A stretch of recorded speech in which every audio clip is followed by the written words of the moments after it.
Today, in the media conference with Lal Goyal, which is brought to you by V4 News, Global TV, V4 Stream, Malnadu TV, News Gaon Se, Samvad Sarokar News, Organ Donation India Foundation and Gyan. Our endeavor is to enlighten you with a current topic. And today we have a very, very important topic. And the topic is One Nation, One Election. But before I will go for that topic, I would like to inform you that today country is observing the Jallianwala Bagh Massacre Day. On 13th April, we pay tribute to the martyrs who have sacrificed their lives in Jallianwala Bagh at Amritsar. Their valor will inspire Indians for the years to come. Today, India commemorates 102nd years of the incidents that took hundreds of lives in 1919. This massacre exposed the inhuman approach of the British when the British troop cold-bloodedly opened fire into an unarmed crowd without any warning by General Dyer, which had assembled at the enclosed park. Media conference with Lal Goyal paid tribute to all those who lost their lives in that brutal massacre of Jallianwala Bagh. Now coming to the main topic, and the topic is One Nation, One Election. India is the largest democratic country of the world. The general elections for the Lok Sabha and state assemblies are held at the gap of 5 years. But it is observed that election is a whole year process in the India. The concept of simultaneous election is not novel in India. After independence and enforcement of constitution, the first election which was conducted in the year of 1952 was conducted simultaneously. It was in practice from 1952 to 1967, that is 1952, 1957, 1962 and 1967. This concept was ended when 4th Lok Sabha was liquidated early. General elections for the Lok Sabha and state assemblies are held at the gap of 5 years in India. But in addition to this, elections for the different state assemblies are held in some states separately, which put huge burden on the government exchequer. Now the government wants to go for just one election in the whole country in the gap of 5 years. Government spends a lot of money, time and energy on the conduct of different elections. One nation, one election is raised by our Honorable Prime Minister, Mr. Narendra Modi, and the idea is also supported by the former President, Mr. Pranab Mukherjee, and current President, Mr. Ramnath Kovind. That is the reason that Government of India is thinking about one nation, one election system in India. And to discuss this very, very important topic of one nation, one election, we have a very, very elite expert in this field panel with us who have first-hand information and who have rather involved in the election process in one way or the other. So I would like to invite my first guest. He is Mr. Sarvesh Kaushal, IAS. Mr. Kaushal is the former Chief Secretary of Government of Punjab. He is BA Humanities, MA History. In that, he was a gold medalist, then MA Economics and LLB. He is of Indian Police Service 1981 batch and Indian Administrative Service 1982 batch. During his service period, he held important posts in Government of Punjab and Central Government. He attended several prestigious trainings in different management institutions, including Indian Institute of Management, Ahmedabad, Xavier Labour Relations Institute, Jamshedpur, Tata Energy Research Institute, New Delhi, National Institute of Bank Management, Pune, National Law School of India, University, Bangalore, Harvard University and Harvard Kennedy School, Harvard, USA, among so many other institutions. He is the president of Kaushal Foundation, a charitable, secular and non-political society. He is the chairman of Law and Order Advisory Council of the Punjab Governor as administrator of UT of Chandigarh. Welcome, Mr. Kaushal, on our show. Mr. Kaushal, as you are aware that now elections are a ongoing process which is going on everywhere around the year in some states or the other states. And due to that, so many hardships are coming. And that's why the government, and especially our Honorable Prime Minister, has mooted the idea about the one nation, one election. Although there are plus and minus points, there are people who are in favor of that and there are people who are against that. We would like to know your views, Mr. About one nation, one election. Mr. Sarvesh Kaushal, please. Thank you, Mr. Goyal.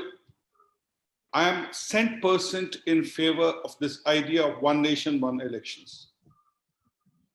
India is a developing country and can ill afford to spend almost 60,000 crores for conducting one elections. A former Chief Election Commissioner, Mr. Qureshi, wrote an article that the Election Commission estimated that the cost of conducting a parliament election is about 10,000 crores, 10,000 crores. And the cost incurred by the political parties and the contestants is about 50,000 crores.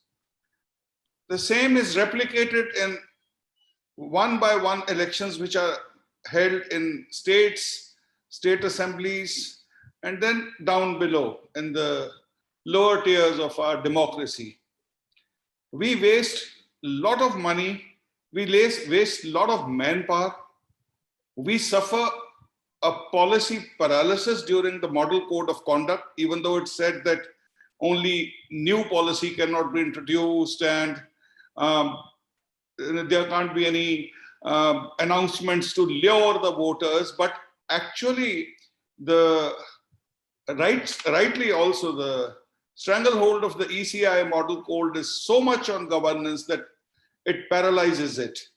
And one election after the other, we can ill afford the governance and policy measures to come to a standstill.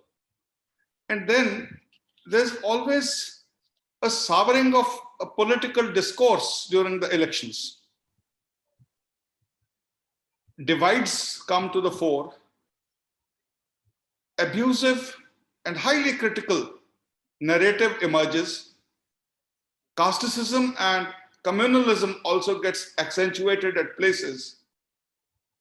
So I would say that the run-up to the elections is not a healthy environment for a cohesive and integrated India that we visualize.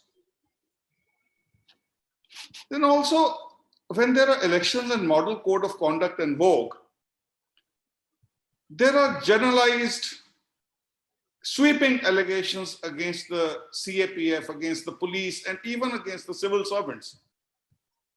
And in 90% of the cases, the Election Commission, which is overburdened, and Election Commission, which is always in a hurry and dealing with more important matters, treats them in a sweeping manner. And simultaneous elections will save the entire state governance machinery from a repeated sweeping allegations, mostly by the losing political parties. Or these days, there are professional offices maintained by political parties to keep on shooting complaints and grievances. So this highly vicious narrative, cost in terms of money, cost in terms of manpower, cost in terms of other resources, logistics, this must be saved. Now, there are some negative issues in the sense that these are reservations.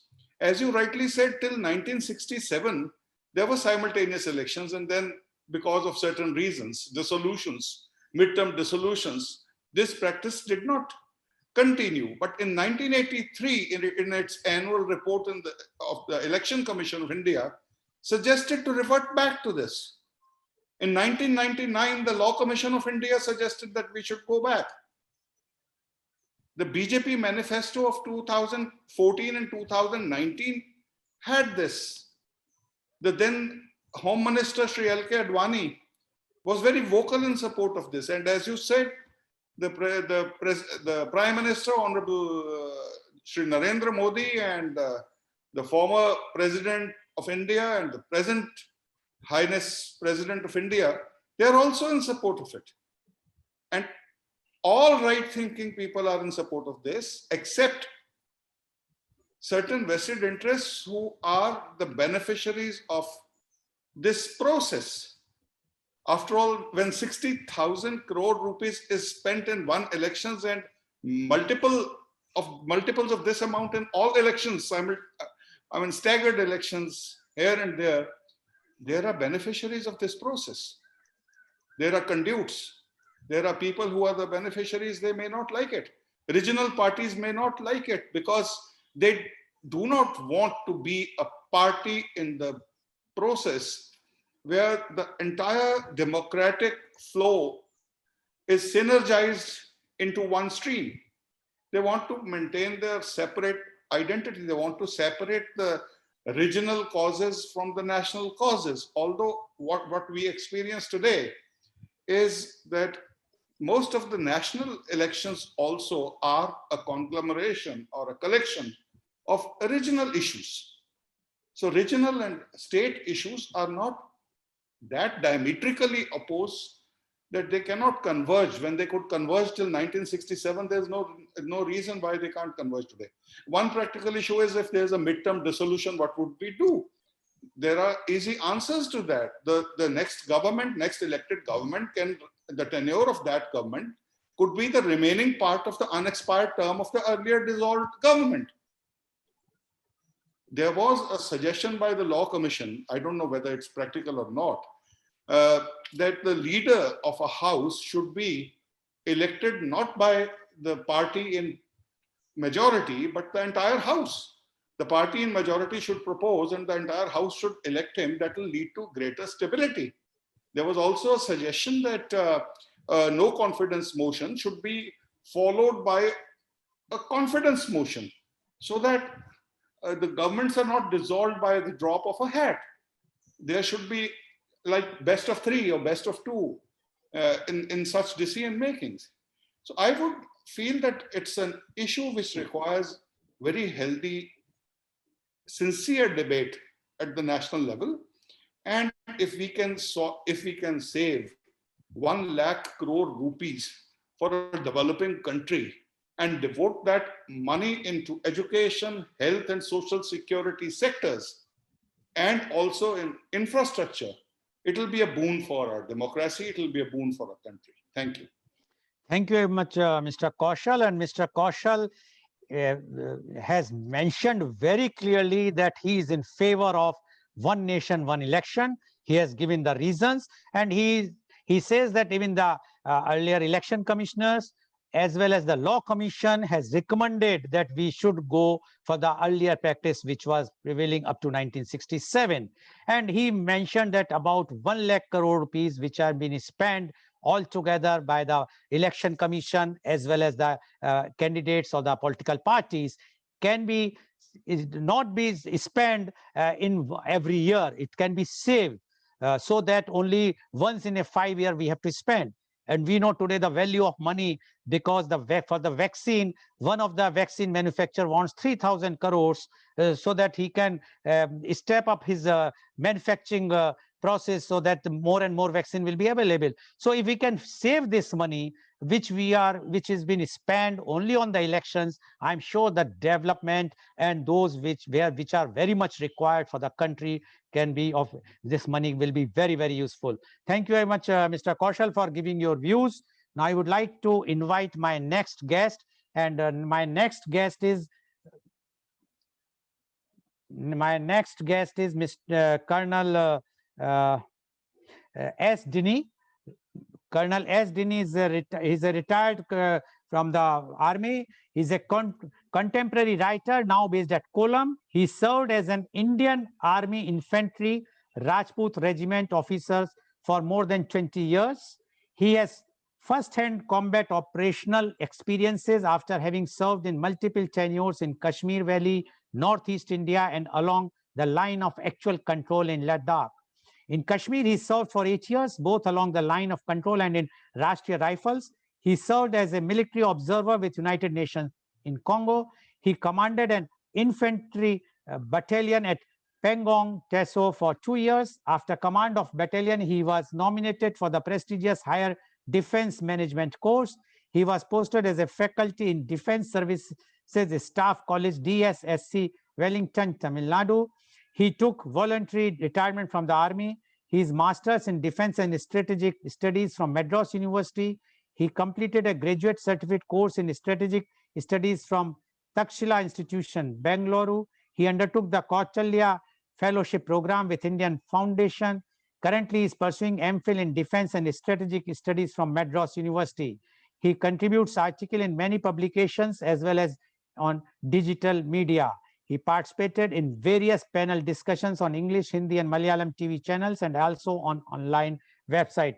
Welcome, Colonel S. Dini on our show. Colonel Dini, you have heard what our earlier panelist, Mr. Sarvesh Kaushal, has mentioned. And he's of very clear view that one nation, one election should be the norm. Now, we would like to know from you, one nation, one election. Colonel S. Dini, please. Thank you, Shri Goyal, firstly for inviting me for the show. It's a real honor and pleasure to be on your show. And after having heard Shri Kaushal, and after before Shri Om Rawat speak, you gave me the opportunity. That's also grateful, because after the former CEC, once he speaks, I will not have anything much more to say on the subject, because I think is the most experienced person in our panel, I think, as far as elections go. So, but I will put my views as firstly, as a person who was closely involved in the conduct of elections, especially in areas where there were insurgency and such like things, where the army also, not in the direct role, but we've also had a role to play for the smooth conduct of the elections, and have seen closely there. And also as a very as an independent, as a common man, I will give my views. Now, Shri Kaushal had already mentioned a few things and absolutely pertinent issues, and I am also of the opinion that this one nation, one poll is not something that an idea has come. I think the idea was already there. As you rightly mentioned, from 52 to 67, it is something that we just need to go back to what was existing, so that we put things in the correct order. Sometimes it is better to revert back to the old things rather than keep inventing new things and realizing that those are not something which is working for us. So and the reasons are plenty. Already the policy paralysis issue of the government during the elections are being highlighted. I want to bring about a different aspect as well. Now, what happens is, like in our country, I think about on an average 2 to 4 states go to elections every 6 months. Now, and since there are national parties involved, any elections anywhere in the country has a direct bearing on the central government.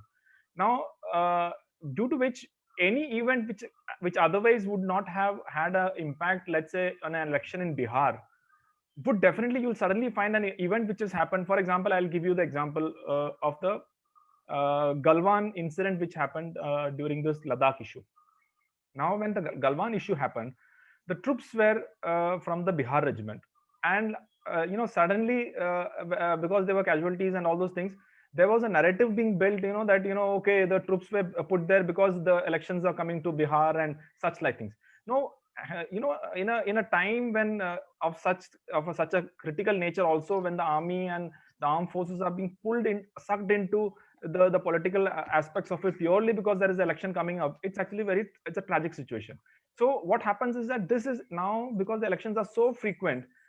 I just give you one example. There are so many examples in which, because there are elections, because there is something happening around India that is linked to the elections, and knowingly or unknowingly the armed forces get involved. Similarly, the election commission, for example, why I'm taking these names are, these are institutes of India based on which our nation is functioning and is progressing. The election commission, the armed forces, the judiciary, the constitution itself is, I think, is one of the strengths of her.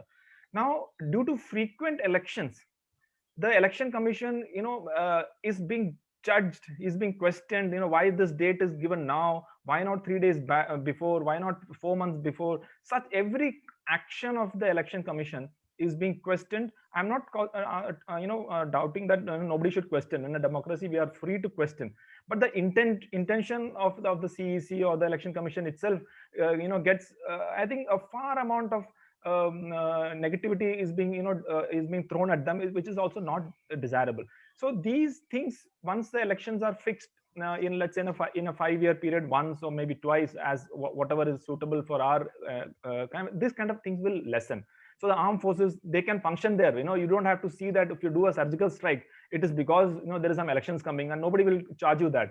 So those kind of things are the one of the things which I find, apart from the earlier mentioned aspects of economical aspect, that is a given fact. There's so much of money which comes into the election process. Those automatically, once the elections are fixed, those will come down. Secondly, corruption itself is a big issue during elections. We all know that for many, elections are a way of bringing their black money into, and getting it legalized. So the number of elections in India is such thing that it is like, I'm from Kerala.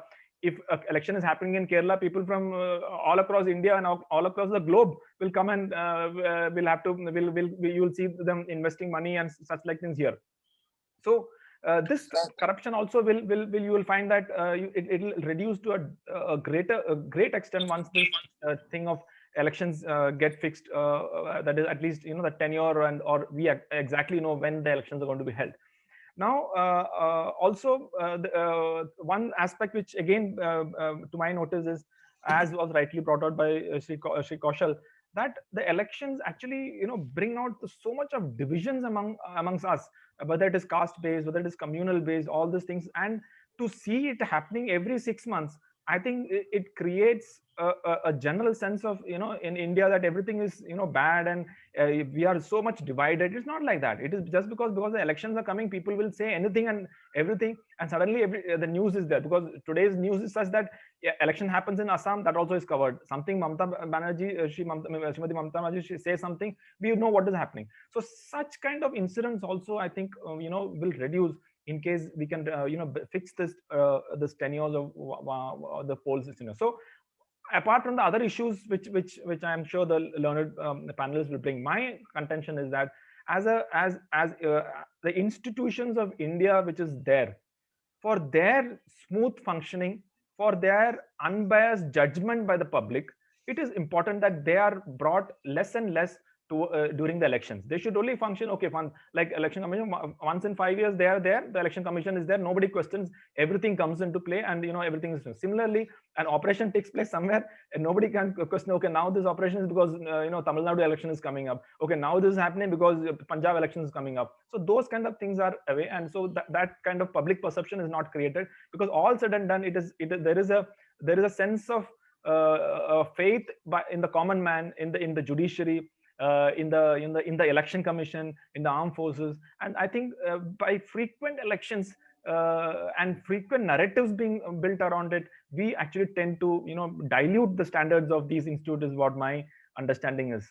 I'll close my remarks here, and I'll take on the questions later. Okay, thank you very much, Colonel Denny. And Colonel Denny has given a new angle to this discussion, and what he says is that this frequent elections which are taking place are also harmful, because sometimes it happens because once the country's armies are on the border, if anything happen in any of the border, and then that become a election issue in that particular state where the elections are taking place, and unnecessary the army is being taken for no reasons in the election, which is very, very not actually acceptable. As well as he also mentioned about the chief election commissioner or the election commissioner. He says that every time there are lots of allegations comes, why the date was given early, why the dates were not given, why so many things, although he has not mentioned, but otherwise people are saying, why so many phases election, why not so there are many views which are coming. If we will have elections once in 5 years, definitely all these things which have been narrated every 6 months will not be there, so the development of the country can take place. Thank you very much, Colonel Denny, for giving your views. Now I would like to invite my next guest, and he is Dr. C.V. Anand Bose, IAS. Dr. C.V. Anand Bose, IAS is one-man expert commission on labor to prepare an action plan for the welfare and development of the workforce in the context of COVID-19. He was former head of the Disaster Management Government of India and Central Draft Relief Commissioner, Government of India. He is also the Principal Advisor, Government of India Heritage Project. He was the Vice Chancellor of National Museum, University of Delhi. He has authored 40 books in English, Malayalam, and Hindi, including novels, short stories, and essays. 4 of his books have become bestsellers. 4 books on Vastu and architecture, and 1 book on housing received prestigious the Sharjah International Book Fair Award. Dr. Bose is an housing expert, innovator, writer, orator, and visionary. The path-breaking institutions set up by him, such as Nirmiti Kendra, Building Center, District Tourism Council, and Habitat Alliance have been replicated at the state, national, and global level. He was the head of the prestigious Supreme Court Committee on the Treasures of Sri Padmaswamy Temple. Dr. Bose addressed United Nations General Assembly and specialized sessions 5 times on various international issues. Dr. Bose is a recipient of 31 national and international awards, including United Nations Global Best Practice Award. He also received prestigious Jawaharlal Nehru Fellowship. Kerala government termed him Lord of Ideas. Former Prime Minister Mr. Manmohan Singh called him inspired civil servant, and our Honorable Prime Minister Mr. Modi called him man of ideas. Welcome, Dr. C.V. Anand Bose on our show. Dr. Bose, before you join, Mr. Kaushal as well as Colonel Dini both have spoken, and they both are in favor of one nation, one election. Now, we would like to know one nation, one election. Mr. Dr. C.V. Anand Bose, IAS, please. Thank you, Mr. Goyal. I deem it a privilege to share this platform with my batchmate and former Chief Election Commissioner, O.P. Rawatji, and of course, very ebullient and erudite Sarvesh Kaushalji, and a young Dini. First of all, I apologize for coming late because there was a big traffic jam. Now we are concerned about the concept one nation, one election. I think this is what the country had practiced till 1967. We had simultaneous election with the Lok Sabha and the legislative assemblies.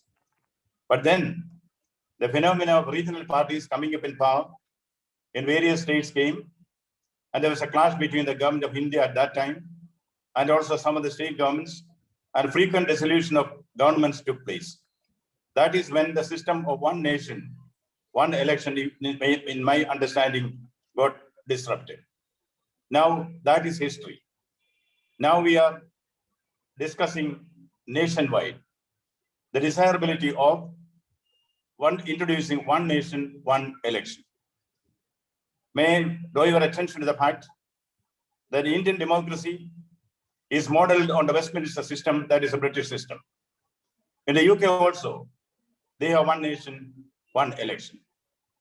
Till recently, before the Brexit, even elections, not only the House of Commons and the mayoral elections, even elections to the European Parliament was done together. Now, there are many countries which follow this practice. We have South African example, where the National Assembly and also to the provincial assemblies elections are held together. We have Sweden, we have Belgium, we have even Indonesia, which is following this. India is only discussing how to go back to those days when we also had simultaneous elections. There are, of course, pros and cons for this.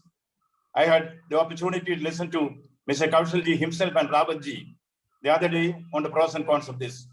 So I think Kaushalji would have by this time given his views, which I didn't have the opportunity or the fortune to listen to directly.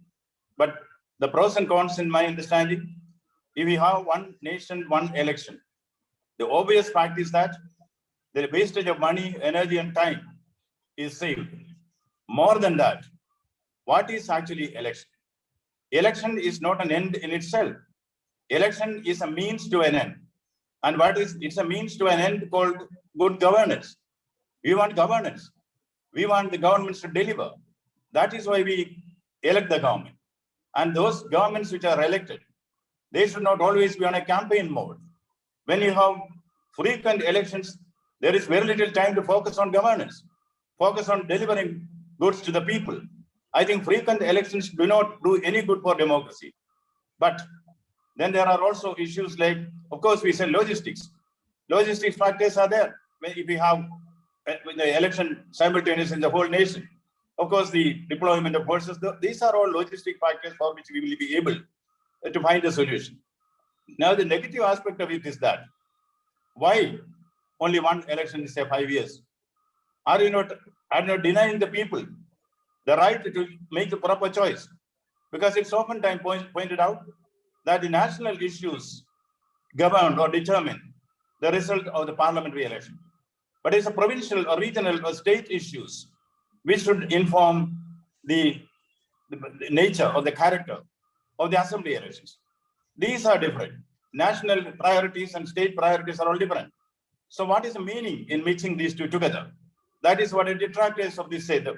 So the pro changes and the no changes, they have their own arguments to parade. Both, as Addison said, much can be said about both sides. But what is good for the country? See, we do not need to waste resources, not only financial resources, human resources, time, energy, effort. Why waste it unless it makes optimum results? If elections once in 5 years to the parliament and also to the assembly. Personally, I would not include the election to the local bodies in this, because local bodies are entirely different. But that is a question of option, which I think our erudite friend and former Chief Election Commissioner O.P. Rawat will be able to give the last word. I will go by that. So I think on the balance of considerations, there is a strong case to have one nation, one election in this country. I think that will add to the stability of democracy. See, democracy is always evolving. It keeps on evolving. I think this itself is not a stage of final evolution. One nation, one election is one stage of this evolution. I think it's a very salubrious evolution. I think we should consider it that way. There is always need and there is always room for improvement in future. There is room for a mid-course correction. Once we see there are any lacunae in this, we of course have the option to correct it. And now once again, if my understanding is right, in 1983, the then Election Commission itself had recommended that we should have one nation, one election. Then afterwards came the Law Commission. The Law Commission is strongly supportive of the one nation, one election campaign or program system. I think there are legislative measures, policy measures, even constitutional changes may be required. But this is an idea which I think will certainly buttress democracy in this country. One nation, one election. Thank you. Thank you. Thank you very much, Dr. C.V. Anand Bose, for giving your views. And Dr. C.V. Anand Bose is also of the view that one nation, one election, and he has given the examples of other countries also. But he wants, and not only he, I think everybody is waiting to hear what our former CEC is going to speak, because the person who had opportunity and who was on the helm of the affairs on the election commission as a chief election commissioner, he knows ins and outs of the election commission. He knows the difficulties, the pros and cons of the elections in India. I think it's better that we must go to him and listen to him, what he says. And Colonel Dini, what he mentioned, that it's good that he has, rather I must give thanks to our guest, Mr. Rawat, who asked me to put him in the last so that he will be able to give in details what things what the earlier panelists have not spoken. Otherwise, he said the repetition, and which is rightly said. So to avoid all those things, now he is going to be there. I am inviting our next guest, and he is Mr. Om Prakash Rawat, IAS. Mr. Rawat is the former Chief Election Commissioner of India. He took over as 22nd Chief Election Commissioner of India and retired in December 2018. During this period, Election Commission delivered elections to the state legislative assemblies of Tripura, Meghalaya, Nagaland, Karnataka, Mizoram, MP, Chhattisgarh, Telangana, and Rajasthan. During his tenure, common citizens were empowered through C-Vigil mobile application to video, photograph any malpractice by political party, candidate, or government election official, and submitting on this app so as to send it to all responsible authorities in one press of a button through GPS-enabled IDs, which was also piloted in Bengaluru during Karnataka polls. It has been stipulated that the concerned officials shall verify the information and take appropriate action and inform the complainant within 100 minutes. This proved popular with masses. Currently, Mr. Rawat is working as part-time chairman of Supreme Court mandated 3-member committee for content regulation of government advertising, CCRGA, with office at Suchna Bhavan, Lodhi Road, New Delhi. He is also working as part-time honorable chairman of Ahmedabad-based civil society organization, the Development Support Center, working for promotion of participatory management of natural resources in the states of MP, Maharashtra, Rajasthan, and Gujarat. Mr. Rawat belongs to the 1977 batch of IAS Madhya Pradesh cadre. He held office as Secretary to the Government of India, Ministry of Heavy Industries and Public Enterprises, Department of Public Enterprises for nearly 2 years in 2012 to 2013. Also, he was ex officio president of Governing Council of International Center for Promotion of Enterprises, Ljubljana, Slovenia, on intergovernmental body with membership of around 25 countries. He also worked at middle management level at the Ministry of Defense, Government of India. Mr. Rawat has experience of working at policy formulation level in the state of Madhya Pradesh in the sectors of agriculture and cooperation, education, mass communication, welfare of weaker section, child development, river valley development and participatory irrigation, industries, and commerce and state revenues. He was conferred Prime Minister's Award for Excellence in Public Administration for the year 2008-2009 for innovative team initiative of recognition of forest rights of scheduled tribes. Mr. Rawat holds a master's degree in physics from Banaras Hindu University, Varanasi, and another master's in economics from University of Wales, UK. Welcome, Mr. Rawat, on our show. Mr. Rawat, you have heard our earlier panelist, Mr. Kaushal, Colonel Dini, as well as Dr. C.V. Anand Bose. And both are of the view of one nation, one election. You being the head or you can be the chief election commissioner for many years, and you have seen everything in and out, and you know the difficulties and you know the advantages, everything you, I think no one better can explain, because you are retired recently, not so long, in 2018. So now we would like to know from you, one nation, one election. Mr. Rawat, please. Thank you, Mr. Goel. Good morning, everybody. I would really like to thank Mr. Goel to have given this opportunity to me. I would also like to thank earlier panelists, my batchmate and dear friend, C.V. Anand Bose, Mr. Sarvesh Kaushal and Colonel S. Dini, who have contributed very, very significant issues, points, and pros and cons about one nation, one election, the subject of. So what they have said is really very significant, and I would not like to repeat any of those, except for clarifying on certain facts. First thing is expenditure. Expenditure, I think in the world, we are the cheapest election delivering election commission or country.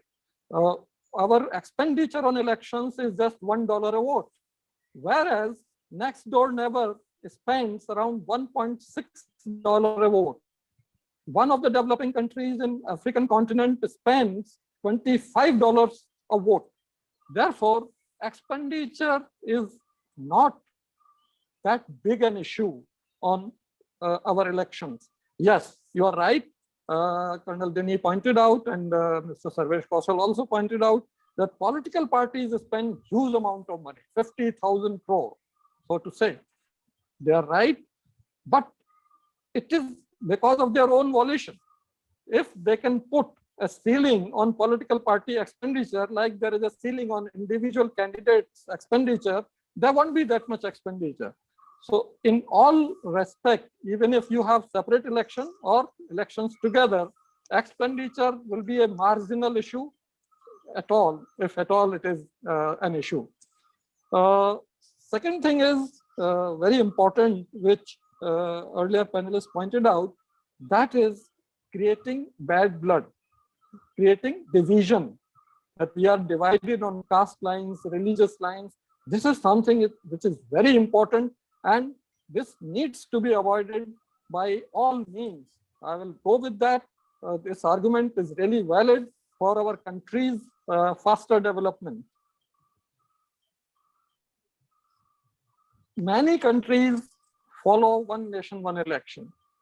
Yes, that is correct, but there are differences. Most of the countries which follow one nation, one election have presidential form of government.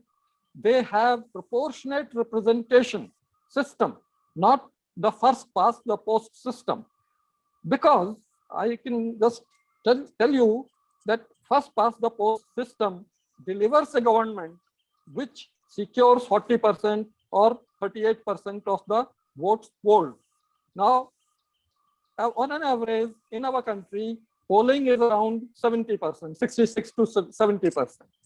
Out of that 70%, any party securing just about 40%, that means only 28% of the total votes. Now that is democratic deficit. 72% voters have not voted for that government. And if that government continues for 5 years without caring for those 72%, there may be demands after one nation, one election that we should be given a right to recall because they are not performing for the welfare of all the masses.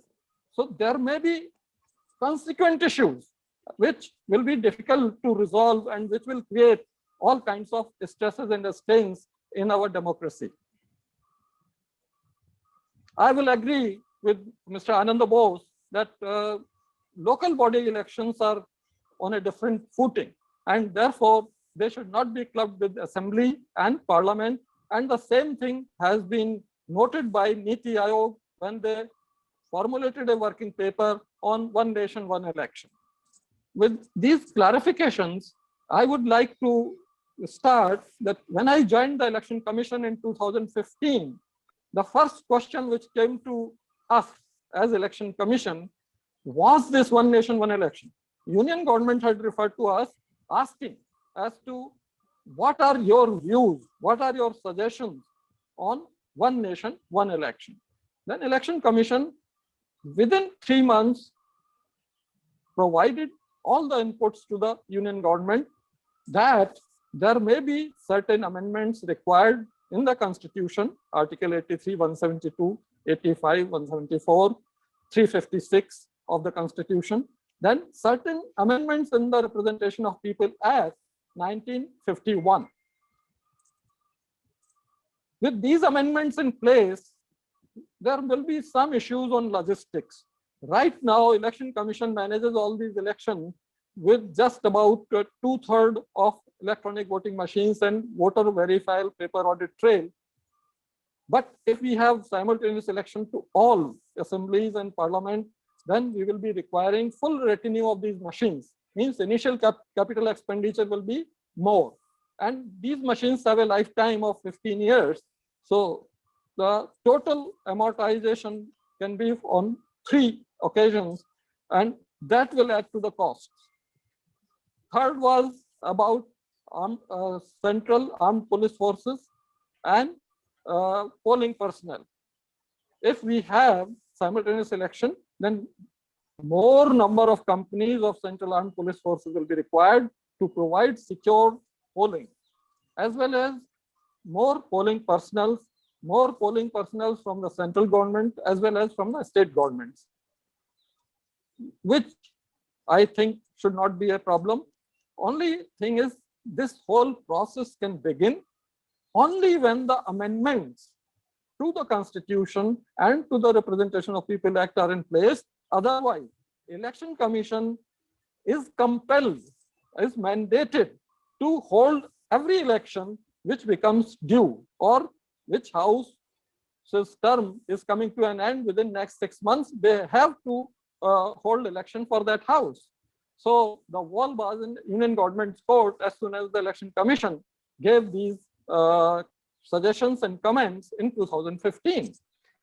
After that, Law Commission also submitted a report. Niti Aayog also prepared a paper, and a lot of discussion also took place. So now, where to go, how to go, that Union Government has to decide. Now I'll come to basic issues. You know, the elections are the most peaceful means of resolving political conflict.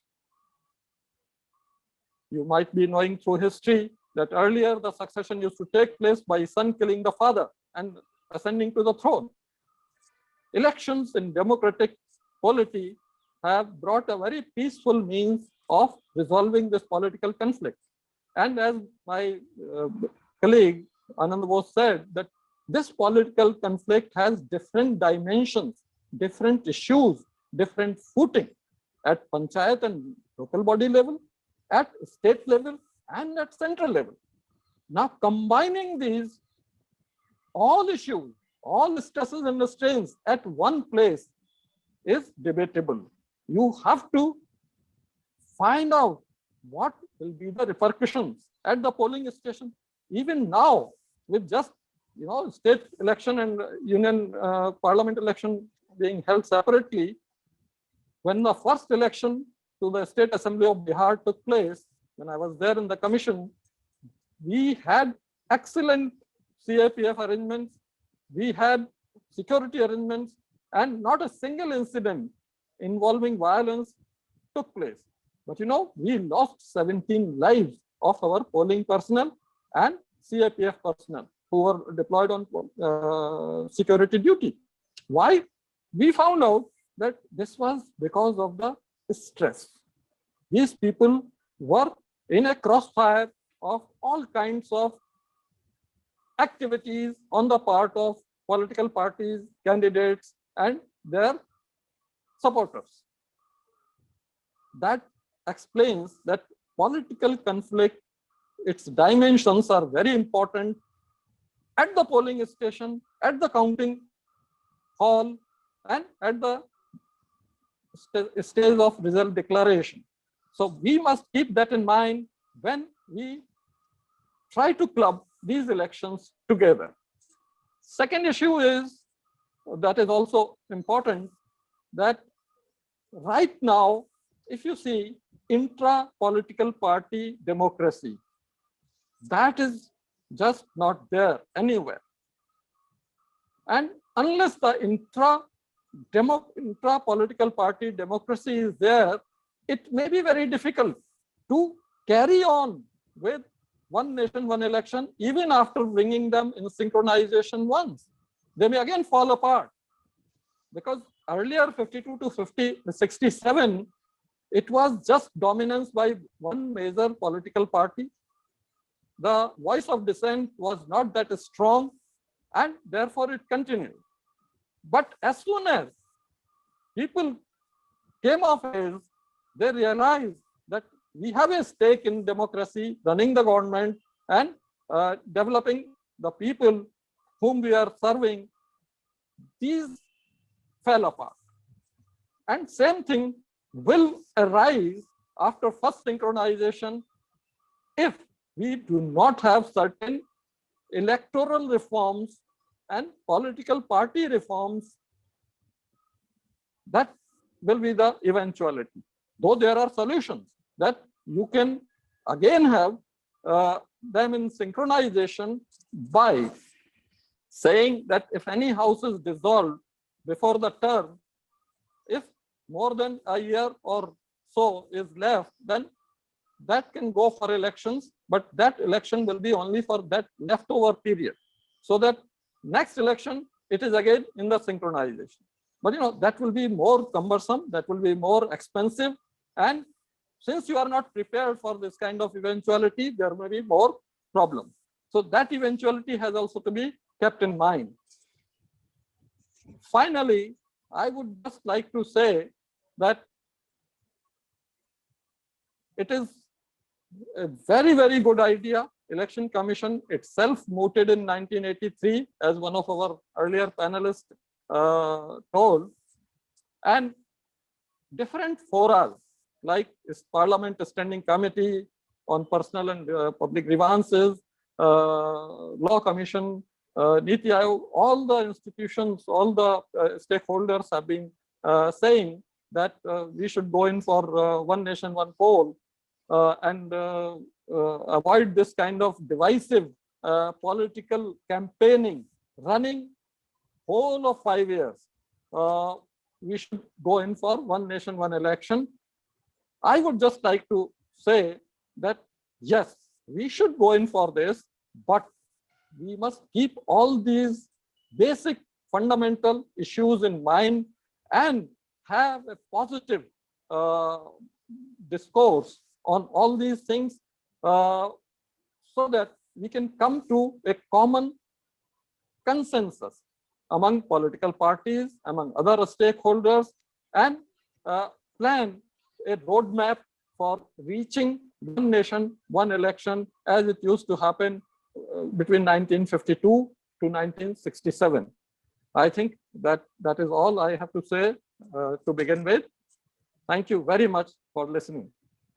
Thank you very much, Mr. Rawat, for giving your views, and you have given a very, very descriptive way.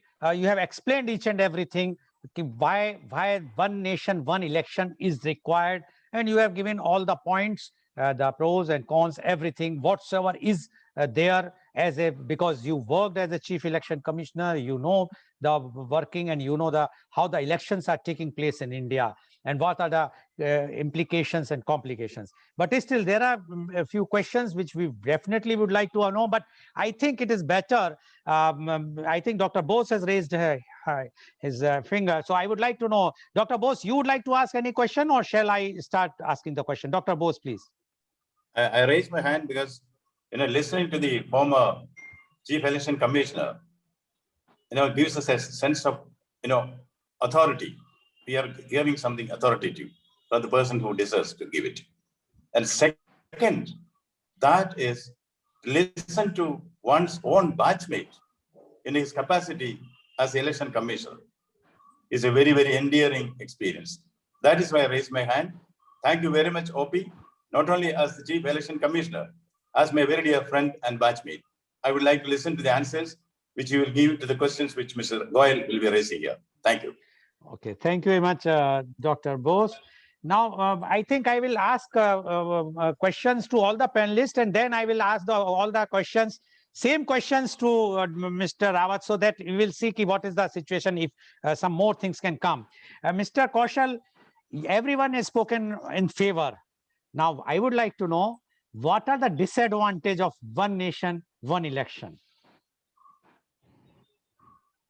See, if we speak about the point of view of the regional parties, they feel that the national parties have different agendas and substantially more resources, both financial as well as manpower, as well as logistics.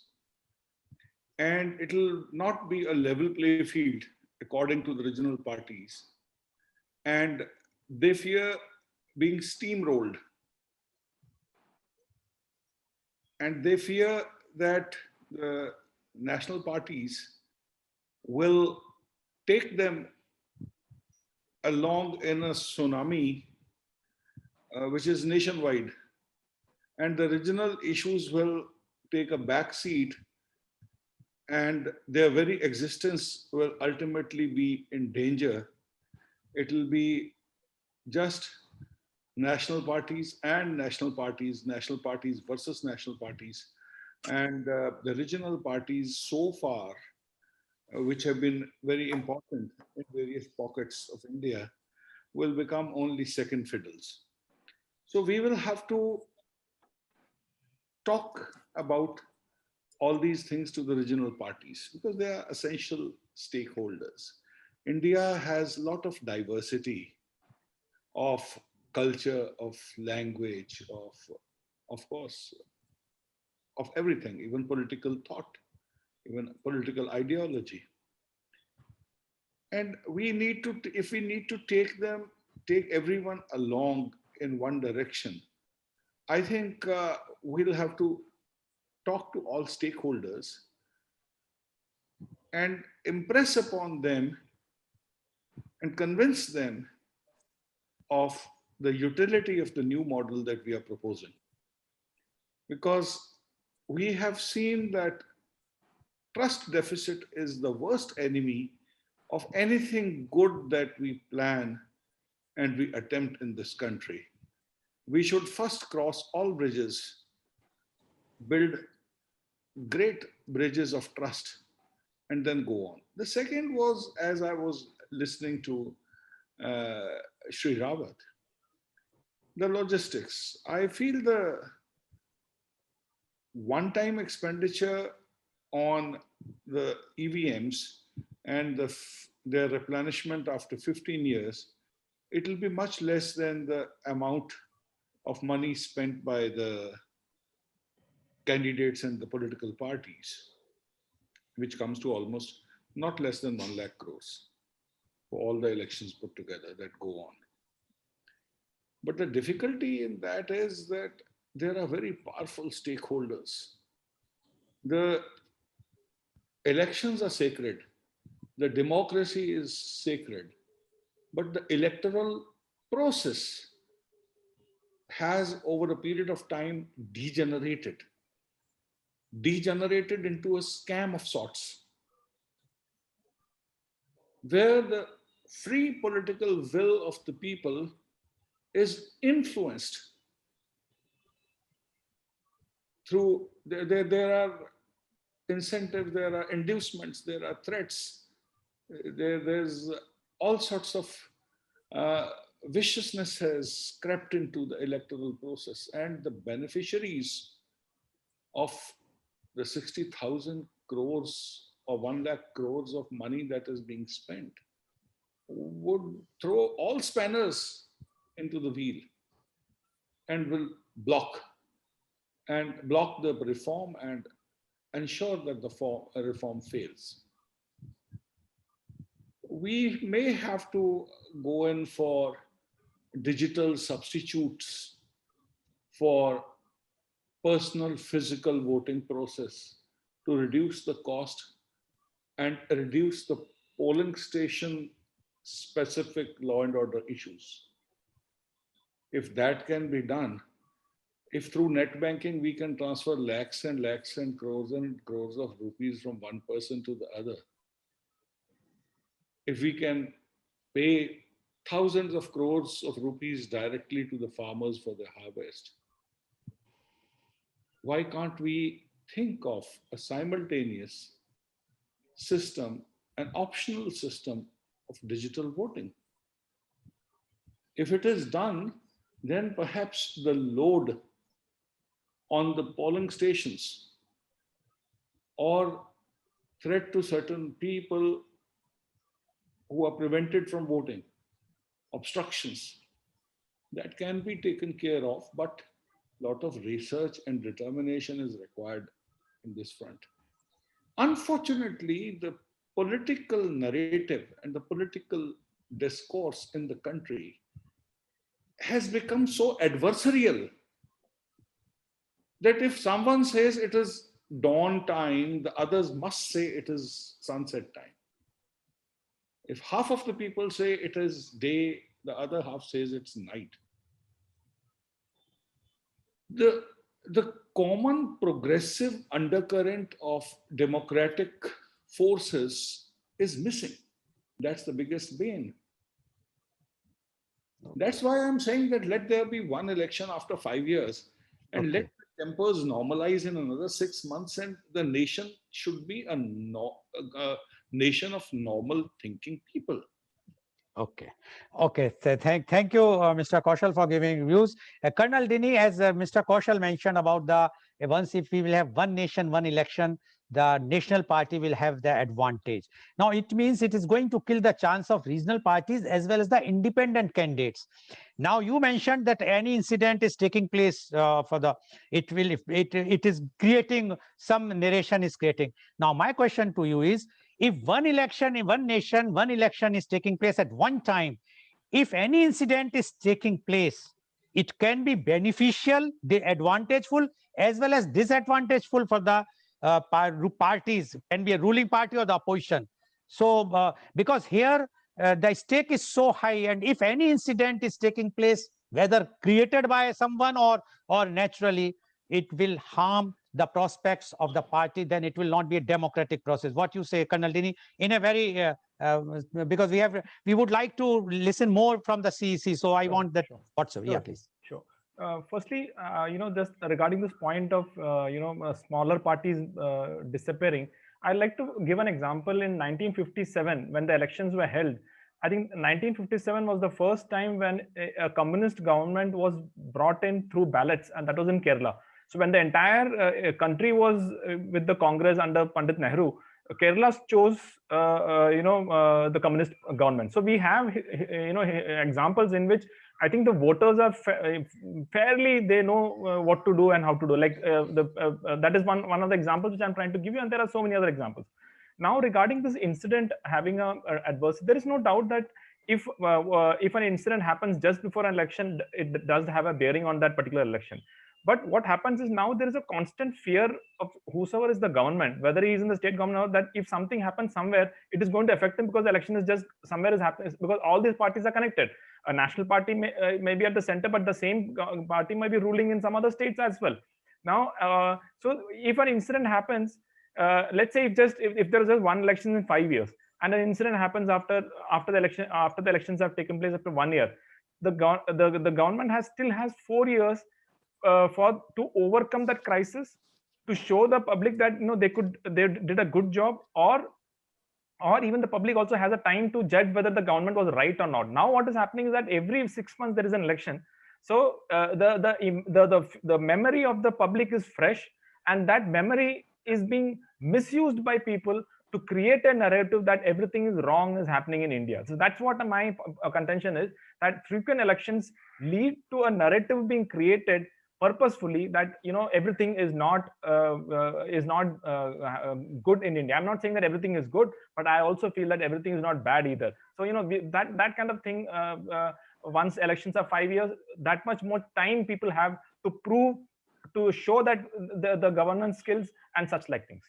Okay, thank you very much. Dr. Bose, my question to you is, now once the code of conduct comes in force, everyone is reporting directly, means the chief key post people are reporting to the commission. So if anything happens, they are responsible, and election commission changes the transfers the key post, whether the administrative or the police for the key persons.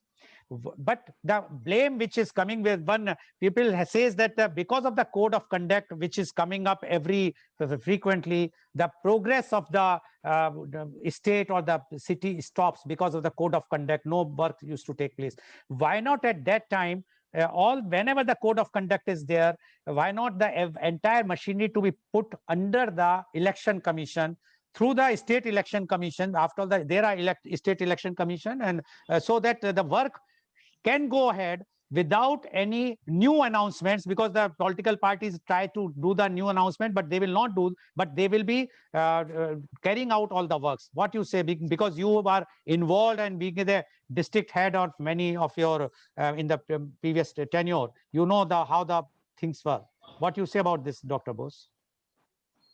So the election code of conduct is a necessary anchor which should control the elections in any country. Unfortunately for us, the Election Commission of India has teeth. It can implement it. It is implementing the election code of conduct also. Now, the larger issue is, see here, I could see a kind of words of balance from Sri O.P. Rawat ji and also Kaushal ji, and of course Denny. Kaushal ji said, when we discuss one nation, one election, the concept itself is good, but we should have a consensus in the state, in the country. That is where he said a lot of discussion is to take place. In fact, the trust deficit, which he has underlined, is very much there. When we try to implement anything in a country with the sweeping changes involved in it, I think it is very necessary that there should be social dialogue on many levels.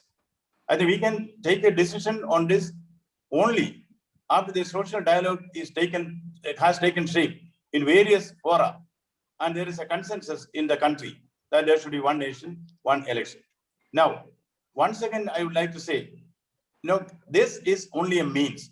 Election is only a means to an end, that is governance. It is said forms of government. It is Alexander Pope who said, forms of government, let fools contest. That which is administered best is the best. If that is the case, and people also say people get the government they deserve, we elect a government so that they can govern. And there should be given enough time for that. If the entire government, all state governments in the nation, and also the central government is always in a campaign mode, then where is the time? Where is the freedom? Where is the liberty? Where is the space for them to administer the country and deliver goods to the people? Therefore, it's a two-edged weapon. Whether we can choose either for this or for that. But according to me, personally, and also in the light of what Sri OP has stated here, and other panelists have stated here, I am inclined to support the one nation, one election theory. All aspects involved in that, including the logistics. See, I think this country will certainly be able to raise the sufficient logistics required for this. If personnel is a problem, why not for the temporary period of election? Why not empower the retired police officials and retired soldiers to take the police action for this particular period? I think India, which got stood the test of COVID, will certainly be able to arrange whatever logistics is required for this. On the balance of consideration, I would still say that whatever be the demerits of one nation, one election, the merits outweigh the demerits. Therefore, in a pluralistic society, I think one nation, one election is better. And also there should be, as I said, democracy has to produce results. As Amitabh Kant, from the Niti Aayog said in one context, that there is too much of democracy. I do not want to underline that, but democracy also has to stabilize somewhere. We should give enough time for those who are elected to rule this country the best in their own best way. Therefore, I think the weight is in favor of one nation, one election. And whatever are the practical problems, I think India has the internal strength to overcome those problems. Thank you. Thank you, Dr. Bose. Now I am coming to our CEC, Mr. Rawat. Mr. Rawat, there are many questions, many reservations. When I decided to do this program, many of my colleagues have asked me to ask the questions. First question they says, why not India, when we are talking of one nation, one election, why not India should also have two-party system instead of multi-parties? Because we have seen in a state elections or any elections, 70 or 80 people are filing the nominations. It's a wastage of money, and everybody knows that who is going to win, and they are just filing. Don't you think there should be a curve of a number of candidates, or one or two or three maximum parties? That is one. I want to give you the thought so that you can give in an extensive way the reply. The another thing is, because if we will have one nation and one election, definitely it will be disadvantage for the independent candidates. They cannot. They have no they have not that much means that they will be able to stand. So it means we have to curtail the independence candidates, so we can go for the two-party system. Secondly, about the digital voting, which Mr. Kaushal has mentioned. Now the reservation which so I can presume, but I can't say you, I'm not the authority, you have to tell that what will happen. Suppose I am traveling and I'm in Delhi and I have to vote in Mumbai, and I want to vote for somebody in Mumbai sitting in Delhi. Yes, I can do it by the OTP. But take a chance like this, that in case of Bihar or UP, where the people, the Bahubalis, those who have strength, they will go and they will see to it that all those weaker section vote digitally immediately with putting force at their house. So that whether the digital voting is also possible, because when we are talking of one nation, one election, then a person can vote from anywhere. So these two are right now I'm asking you, then you can say whatsoever the others panelists have mentioned, so you can add and you can whatsoever you want to mention about that. Mr. Rawat, please. Thank you, Mr. Goyal. First, I'll take digital voting. In fact, Election Commission was seized of this issue, and therefore we decided to start linking elector voter ID card with Aadhaar, so that biometric identification was made possible. But that privacy issue in Honorable Supreme Court stayed the whole process, and that process has not yet begun. In a period of just about a year, we could link 30 crore, 300 million voter IDs to Aadhaar. So it was going very fast, but then it got stayed, and therefore it could not materialize. Second thing is Election Commission commissioned CDAC Pune for developing a technology for electronic voting. First, one way, so that we can give this e-postal ballot to our armed forces service voters, because we found that their participation in our election process was hardly 2 to 3%, because one-way journey used to take by post 10 to 15 days. Return journey also used to take 10 to 15 days. And if the gap is only 20 days, most of their votes were invalid because they reached later than the counting day.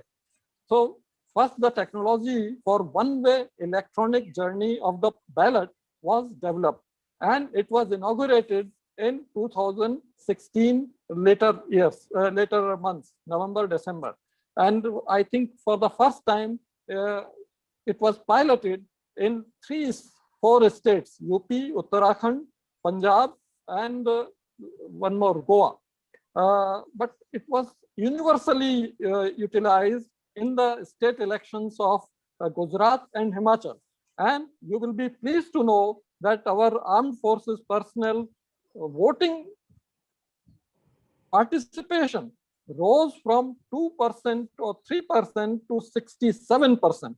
And that was really satisfying to the Election Commission, that those people who guard our borders, they could now participate in a big way.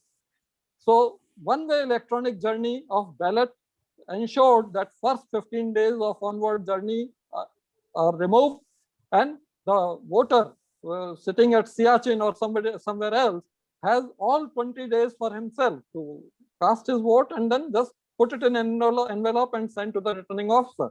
And that is why this percentage went up. Now, CDAC was also commissioned for return journey of the ballot by electronic means. That technology is still under development, because we want a secure technology so that our political parties and all individual candidates, they have full faith in the system.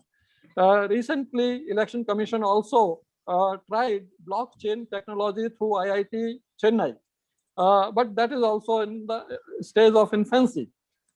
But I will tell you another thing, without biometric identification, this will have all kinds of vulnerabilities, as you yourself pointed out, that weaker section, wherever they are working, their passports are taken by the employer, their other documents are taken by the employer, they have no free will, and when no biometric identification is required, anybody can vote. All kinds of vulnerabilities will creep in, and that is why Election Commission wanted to link biometric identification data to voter ID card. Second aspect is whether people are really prepared to participate digitally. Gujarat was the first state to have digital voting starting in 2010-11 for local body elections. But latest election data shows that out of 9.6 million, 96 lakh voters, only 1,400 or less registered for digital voting, and total number of votes polled digitally was just less than 400 out of 96 lakhs. So that shows that the interest of voters in participating in elections or polling digitally is not really that encouraging. Even then, Election Commission is making efforts to go in for digital voting, online voting, so that all those people who are on the move and their participation is not there, they are facilitated to come in the election arena and poll their votes. Second issue was 2 parties only.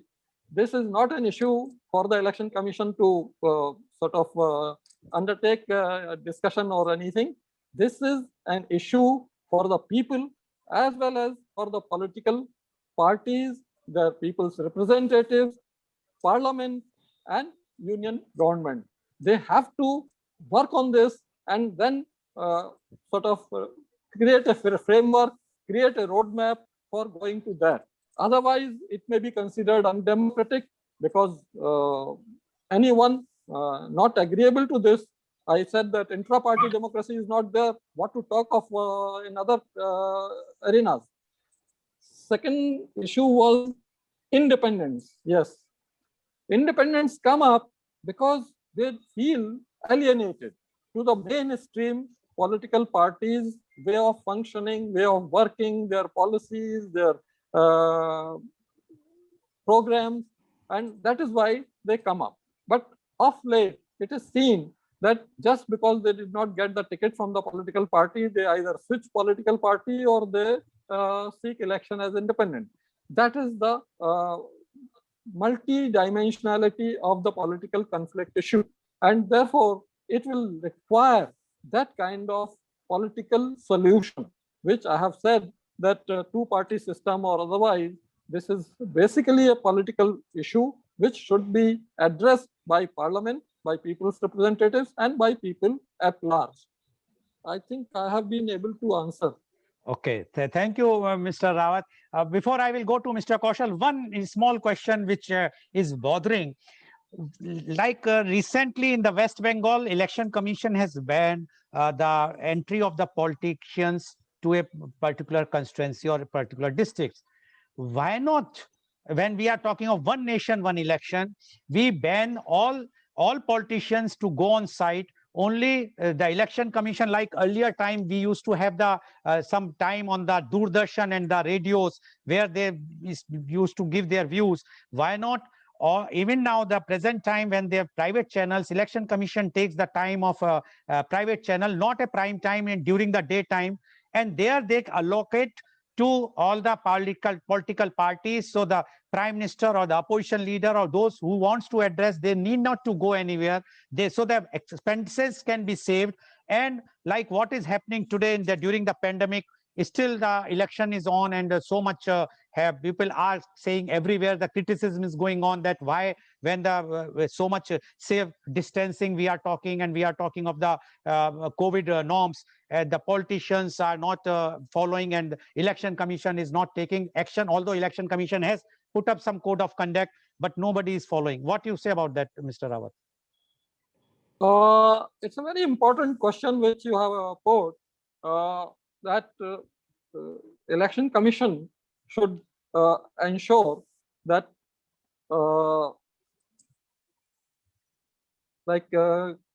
politicians not going to a particular territory, Kuch Bihar in West Bengal at present. In fact, Election Commission is continuing with the system of allocating radio time, television time to various parties, various outfits, depending on their performance in the last elections. Whatever percentage of votes are polled by them, in that ratio, they allocate time on national channels of Doordarshan, All India Radio, all kinds of things. And this was also under consideration for procuring time from private TV channels and private FM radios, etc., as a way, by way of public funding of elections, as a part of public funding of elections. I think it's a good idea, and we should think about it, and that will ensure compliance to COVID norms while campaigning. If we give a lot of more time, including private channels, then political parties may refrain. But on the other hand, we see even the smallest election, that is the issue, and that is a political issue that political parties and politicians have to decide as to what they should do about it. Thank you. Okay, thank you. Yes, Mr. Kaushal, you want to ask some question to? Yes, please go ahead, Mr. Kaushal. While we are contemplating one nation, one election, one of the two major considerations, the other being the policy and governance paralysis, is the cost. The money that is spent by the political parties and the candidates during the elections, which according to an estimate is 50,000 crores for one Lok Sabha elections. I want to hear from the former CEC, what is the Election Commission's stand on putting a very strict cap on the expenditure of political parties. And number two, transparency. It's not been able to curb this exorbitant expenditure that the candidates and the parties undertake in the elections. Actually, Mr. Kaushal, I think you have raised a valid point, but the jurisdiction for bringing in change is in the realms of Parliament. Election Commission has to follow the law. Even the Honorable Supreme Court said, wherever there is a void in law, Election Commission can formulate its own modus operandi for meeting any challenge. But if there is a law, Election Commission must go by that law. Now, law says that there will be a ceiling only on individual candidates' expenditure. There shall be no ceiling on political parties' expenditure. And Election Commission has been recommending about this reform that please bring in a ceiling on political party expenditure. Once that ceiling is in, then this 50,000 crore, 60,000 crore will go away. It will not be there. And this creates confusion. For individual expenditure, Election Commission's arrangements are so mature now that hardly anywhere you can find any candidate exceeding expenditure, but he takes the or she takes the shelter of political party expenditure. And there being no limit on that, a lot of money is being spent by way of political parties' initiatives. Bringing in this ceiling will be in the domain of Parliament and Union government. If they bring this ceiling in, it will be a major reform on abuse of money in elections. Okay. Thank you very much, Mr. Rawat. Now the last round, one minute each. I will start from Mr. Kaushal, from you only. Any suggestion to government and advice to public? 1 minute, please. Please unmute. I would say that we should all wholeheartedly support the idea of one nation, one election. But as a prerequisite to that, we must eliminate any possible trust deficit in all stakeholders. Okay. Second, it cannot be one isolated reform. We have to think of comprehensive packages of reform. Now we are talking of one election, one nation, only because we have not been able to curb the evil effects of staggered and repetitive elections. Okay. So as Mr. Rawat just said, that there are certain areas which do not fall into the Election Commission's domain, they fall in the legislature's domain. There are some where constitutional amendment is required, which requires a different type of a process, and then some amendments in the representation. Okay. Okay. We must all move forward in one direction. Okay, thank you very much. Colonel Dini. Absolutely. There is no doubt that this particular one poll, one nation, one election is only a part of the reforms and not the reform, it's the complete reform itself, as was meant. Secondly, this particular process itself, I think, will bring about political cultural change in India. So, you know, wherein we will have a little more mellowed down, toned down, decent, you know, center kind of, you know, not taking extreme views, at least for a fair amount of time, rather than, you know, constantly being at it. I think somewhere down the line, maybe it is in 1967, we lost that political culture towards 1970s, due to which I think we lost this. We went back. We went away from this system of one nation, one poll. I think we need to go back to that and change the political culture of our country. Thank you. Dr. C.V. Anand Bose, please. I have only two brief points to make. One is a request to government and also to the Election Commission. There is a neglected set of voters in the country, that they are the Pravasis. The Pravasis have voting rights, but they cannot elect their own MP.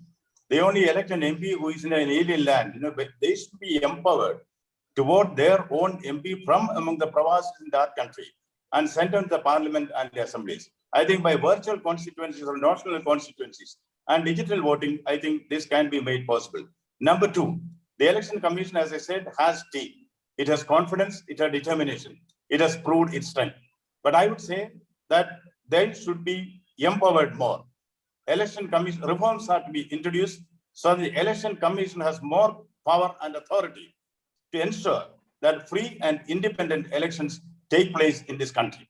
And as far as the election campaigning is concerned, why not the election commission itself provide a level playing field for all the political parties for campaign? Why waste so much of money? Why so much of din and bustle? Why so much of hatred? As somebody used to say earlier, we used to cast our vote. Now we vote our caste. I think the election commission should be sufficiently empowered. They should be the last and final say as far as elections are concerned. Thank you. Thank you. Thank you. Yes, Mr. Rawat, last word from you. Thank you very much, Mr. Goyal. I fully agree with my fellow panelists, Mr. Kaushal, Mr. Colonel Denny, and my batchmate Anand Bose, that we should move for one nation, one poll with more electoral reforms which are needed so that we can deliver something which is more beneficial to our nation, to our people, and to the whole world at large. We can set an example. Thank you very much for giving me this opportunity. Thank you very much. So today you have seen how the experts in the field, they have given their views, and their views are very, very clear to see the government, the country to develop, to see that the people will not have the hatred. The one nation, one election is required. And for that, the public, the civil society has to come forward. They must come and they must say that, yes, we require these types of things. Otherwise, every 3 months, the elections are taking place. And even in the pandemic time, elections are taking place. And we are blaming the politicians. We are blaming the election commission, while it is we who have decided. We are not taking a decision. We must ask our MPs, we must ask our MLAs to vote for one nation, one election. Then only we can say, yes, we are a great nation. Thank you very much. And today's program has been live telecasted by V4 News, Global TV, V4 Stream, Malnadu TV, News Gaon Se, Samvad Sarokar News, as well as it was shown live on Facebook and YouTube. And our endeavor is to bring to you every day a new topic. And tomorrow our topic is COVID returns, impact on addiction. And our panelists are Dr. Rukhsana Hassan, renowned psychologist, trainer, coach, motivational speaker, special educator for early childhood education and development, and Dr. Anil Kakunje, professor and head Department of Psychiatry, Yenupaiya Medical College, Yenupaiya University, Mangalore. So please tune in tomorrow for media conference with Lal Goyal at 10:30 a.m. Thank you very much, Mr. Sarvesh Kaushal. Thank you very much, Colonel Dini. Thank you very much, Dr. C.V. Anand Bose. And thank you very much, Mr. Om Rawat, for joining us and enriching us, all of us, include all our viewers, with your very, very experienced views. Thank you, all our viewers, for watching our show. Thank you very much.